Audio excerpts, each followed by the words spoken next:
થરાદ ખાતે ગુજરાત રાજ્ય મહિલા આયોગ અને જિલ્લા વહીવટીતંત્ર બનાસકાંઠા જિલ્લાના ઉપક્રમે મહિલા સંમેલન યોજાયું.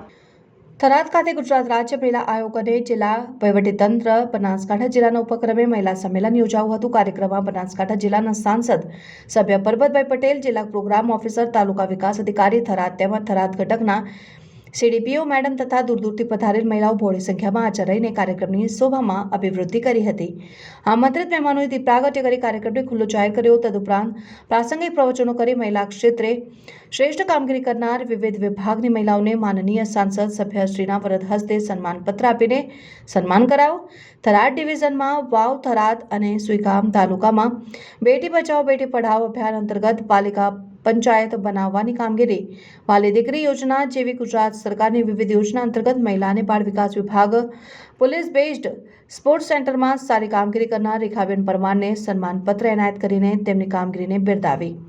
વિવિધ મહિલાલક્ષી સરકારી યોજનાઓની કામગીરીમાં સર્વશ્રેષ્ઠ કામગીરી પાલિકા પંચાયતની કામગીરી કરવા બદલ થરાદની કાર્યકર વર્ષાબેન, કુસુમબેન પંડ્યા, નિકિતાબેન ગોસ્વામીને સન્માનપત્ર આપવામાં આવ્યું. એટલું જ નહીં, સમગ્ર કાર્યક્રમનું સંચાલન આઈસીડીએસ ઘટક થરાદ દ્વારા કામગીરીમાં સર્વશ્રેષ્ઠ કામગીરી કરવા બદલ સન્માન કરાયું.